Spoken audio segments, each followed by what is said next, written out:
आज Doubtnut app download करें। Doubtnut पर अपने सभी गणित, रसायन विज्ञान, भौतिक विज्ञान और जीव विज्ञान के डाउट्स का करो सफाया। बस प्रश्न की फोटो खींचो, एक ही प्रश्न को क्रॉप करो और तुरंत वीडियो सोल्यूशन पाओ। अभी डाउनलोड करें। दोस्तों, आपका प्रश्न है 27 डिग्री सेंटीग्रेड ताप पर 2 मोल आदर्श गैस जो एक वायुमंडलीय दाब पर है को उत्क्रमणीय समतापी रूप से आधे आयतन तक संपीड़ित किया जाता है। किए गए कार्य और ऊष्मा की गणना कीजिए। चलिए इस प्रश्न को हल करते हैं। तो दोस्तों, यहाँ पे प्रश्न में हमें दे रखा है तापमान कितना है 27 डिग्री सेंटीग्रेड, और इसको केल्विन में बदलेंगे तो ये हो जाएगा 27 + 273। ठीक है, तो ये हो गया 300 केल्विन ताप। और गैस के मोलों की संख्या कितनी है दोस्तों? गैस के मोलों की संख्या है यहाँ पे 2 मोल गैस है, आदर्श गैस है, जो कि एक वायुमंडलीय दाब पर है। कितना वायुमंडलीय दाब है दोस्तों? 1 वायुमंडल दाब है गैस का। और गैस को समतापी यानी प्रक्रम जो है वो किस प्रकार का है? समतापी है। और गैस को संपीड़ित किया जा रहा है, मतलब गैस को दबाया जा रहा है। ठीक है, समतापी समतापी। तो समतापी का मतलब क्या है? इस दौरान गैस का ताप नहीं बदलेगा, समतापी प्रक्रम है। समझ में आ गया? गैस का जो प्रक्रम है वो समतापी प्रक्रम है, तो गैस का ताप यहाँ पे नहीं बदलेगा। अब इसका मतलब यहाँ पे तापमान तापमान स्थिर रहेगा। अब दोस्तों, तापमान अगर स्थिर है तो गैस की आंतरिक ऊर्जा में परिवर्तन हो सकता है क्या? नहीं हो सकता। ताप स्थिर रहेगा, स्थिर। समतापी प्रक्रम का मतलब ताप स्थिर, अर्थात जो तापमान यहाँ पे हमें दे रखा है 300 केल्विन, तापमान दोस्तों इतना ही रहेगा पूरे संपीड़न प्रक्रम के दौरान। ठीक है, तो चूंकि यहाँ तापमान स्थिर है तो इस वजह से क्या होगा दोस्तों? गैस की आंतरिक ऊर्जा में परिवर्तन, गैस की आंतरिक ऊर्जा परिवर्तन, आंतरिक ऊर्जा में परिवर्तन, आंतरिक ऊर्जा में परिवर्तन, डेल्टा यू का मान क्या हो जाएगा दोस्तों? आंतरिक ऊर्जा में परिवर्तन डेल्टा यू बराबर क्या हो जाएगा? 0, क्योंकि गैस के ताप में कोई परिवर्तन नहीं हो रहा है। अगर गैस का ताप बदलता तब दोस्तों गैस की आंतरिक ऊर्जा में परिवर्तन होता। तो ये दोस्तों हमने निष्कर्ष ज्ञात कर लिया पहले।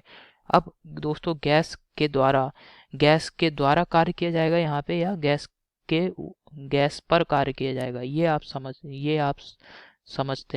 लेते हैं यहाँ पे।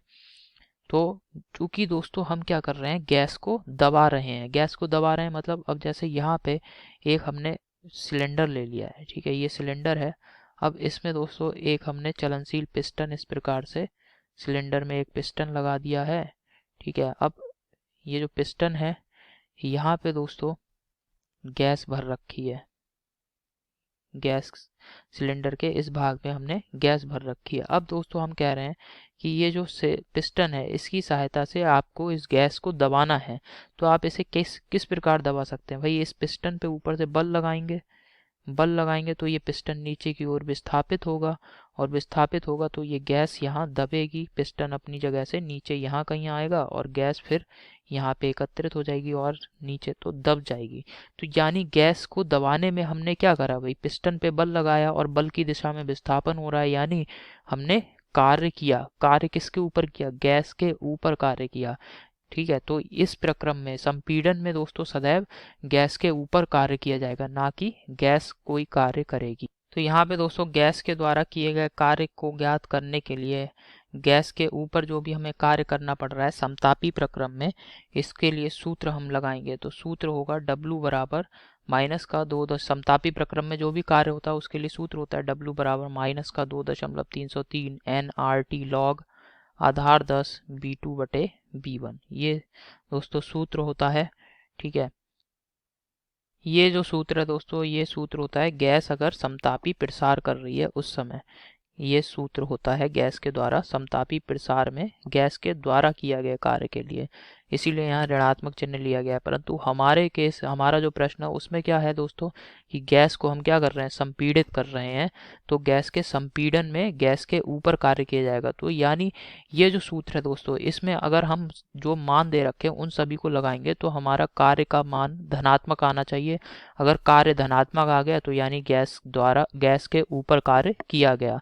अगर कार्य का मान W का मान हल करने पे ऋणात्मक आता है तो यानी गैस के द्वारा कार्य किया गया। ठीक है, परंतु यहाँ पे चूंकि हम गैस को संपीड़ित कर रहे हैं तो यानी कार्य का मान सदैव यहाँ पे क्या आना चाहिए, हल करने पे कार्य का मान यहाँ धनात्मक आना चाहिए। ठीक है, सूत्र चाहे कोई किसी भी चीज के लिए दिया हो, चाहे वो प्रसार का हो, चाहे वो उसको संपीड़न का दे रखा हो। समझ में आ गया? तो हमें कार्य का मान देखना है, धनात्मक आता है या ऋणात्मक। तो अब दोस्तों यहाँ सभी मान लगा दिया हमने। 2 माइनस का 2.303 गुणा n मोलों की संख्या है, इसका मान 2 हो गया। r गैस नियतांक है, इसका मान 8.31 हो गया।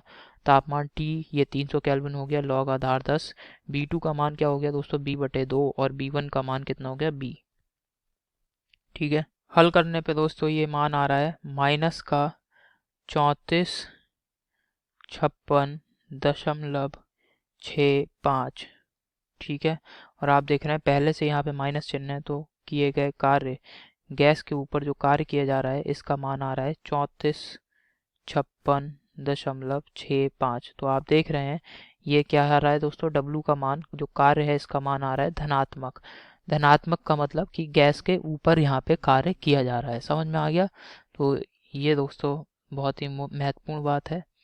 और मात्रक क्या रहेगा इसका, जूल रहेगा। अब दोस्तों इसके बाद हम ऊष्मागतिकी का प्रथम नियम लगाते हैं। तो ऊष्मागतिकी का प्रथम नियम क्या कहता है, आंतरिक ऊर्जा में परिवर्तन डेल्टा U बराबर होता है Q प्लस गैस के द्वारा जो भी यहाँ पे कार्य होता है Q प्लस W। ठीक है, Q है गैस के द्वारा ली गई अथवा दी गई ऊष्मा का मान। तो यहाँ पे हम दोस्तों आंतरिक ऊर्जा का मान ज्ञात करा था हमने, कितना आया था, आंतरिक ऊर्जा में परिवर्तन डेल्टा U का मान 0। और यहाँ पे Q प्लस और W का मान क्या आ रहा है दोस्तों, धनात्मक है, तो ये हो जाएगा प्लस का 3456.65। समझ में आ गया आपको? तो यहाँ से जो ऊष्मा है इसका मान क्या आ रहा है, माइनस का 3456.65 जूल। ठीक है, तो यानी आप देख सकते हैं गैस ने क्या करी, गैस यहाँ पे ऋणात्मक है ऊष्मा का मान, तो यानी गैस ने ऊष्मा का उत्सर्जन किया होगा इस प्रक्रम। और यही हमारे प्रश्न का उत्तर है। आशा करता हूँ आपको समझ में आया होगा। धन्यवाद। कक्षा 6 से 12वीं से लेकर नीट, IIT, JEE वो एडवांस के लेवल तक 1 करोड़ से ज्यादा छात्रों का भरोसा। आज ही डाउनलोड करें डाउटनेट ऐप या व्हाट्सएप करें अपने सारे डाउट्स 8400 400 400 पर।